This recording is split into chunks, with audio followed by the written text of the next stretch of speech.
सुंदरबनच्या जंगलातल्या निळ्या निळ्या सरोवरात जलचर प्राणी राहत होते.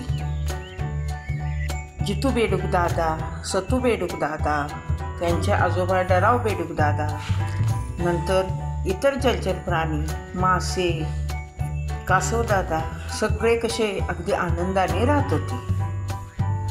तर त्यातले सतू बेडूक दादा हे अतिशय तरुण होते.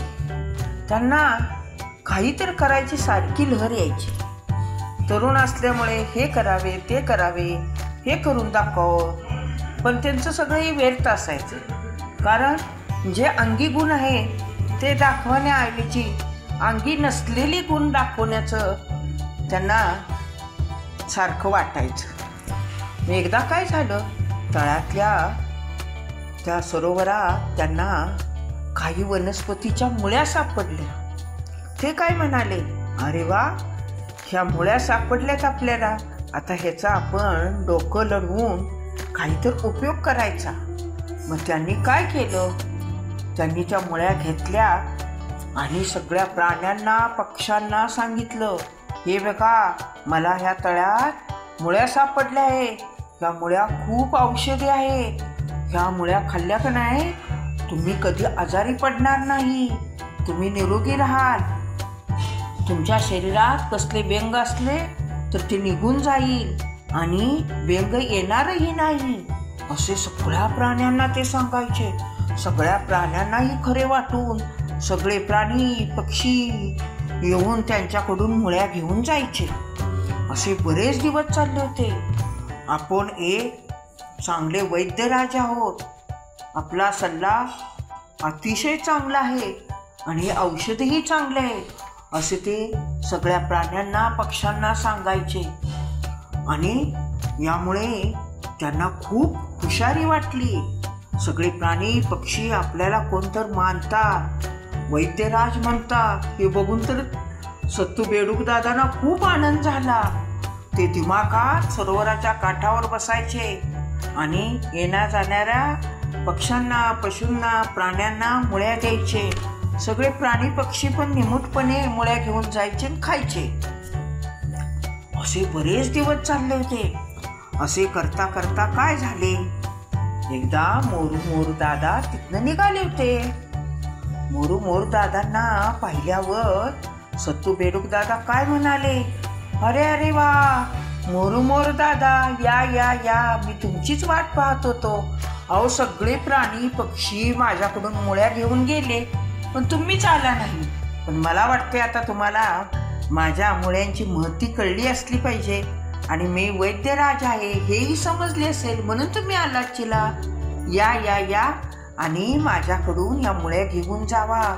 कसलाही आजार होत नाही, किंवा आजार झाला असेल तर त्या मुळ्या खाल्ल्यावर निघून जातो, व्यंग निघून जातं. म्हणून तुम्ही या मुळ्या घेऊन जावा. बरं झालं तुम्हीच तेवढे राहिला होता, असा बऱ्याच दिवसातून फिरकला नाही. मीही ओळखलं होतं तुम्ही नाही आला ते. हे शांतपणे सत्तू बेडूक दादाचं मोरू दादांनी ऐकून घेतलं. मग मोरू दादा काय म्हणाले, मोरू दादा म्हणाले, अरे सत्तू, तू प्रसिद्ध वैद्यराज आहेस, मला हे सगळं कळलंय, प्राण्यांच्याकडून, पक्ष्यांच्याकडून.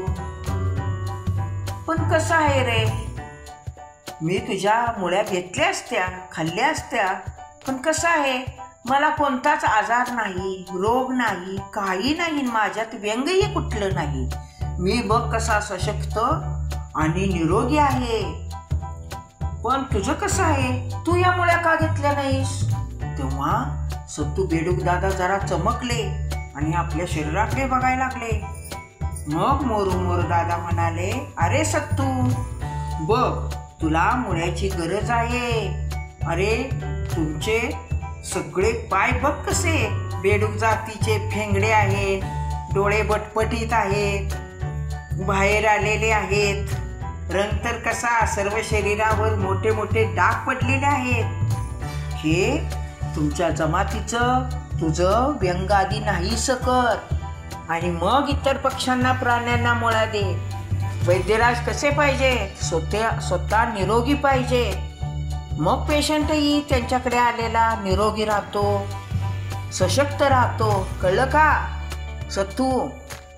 असं म्हटल्यावर सत्तूने चेहरा पाडला, शरमेने मान खाली घातली. मग पुढे मोरू दादा म्हणाले, अरे माझ्यासारखा छानसा तुरा, सुंदर पिसारा आणि मी सशक्त असल्यामुळे पाऊस पडल्यावर छान नाचतोय. माझा नाच सगळे प्राणी पक्षी बघतात, त्यामुळे मी खूप निरोगी आनंदी आहे. मला काही या मुळ्यांची गरज नाही, गरज आहे ती तुला. कळलं का? असे म्हणून मोरू दादा दिमागात निघून गेले आणि सत्तू बेडूक दादा शरमेने मान खाली घालून आपल्या तळ्यात निघून गेले. कसं झालं? आपल्या जवळ कोणतीही कुवत नसताना ती आहे असे समजून त्या गोष्टीचा आपण व्यर्थ उपयोग करतो. त्यामुळे आपण दुसऱ्याला फसवायला जातो, पण आपण स्वतःच त्यात फसतो. हा व्हिडिओ आवडला असेल तर आपल्या आजीच्या गोष्टी चॅनलला लाईक करा, शेअर करा आणि सबस्क्राईब करा.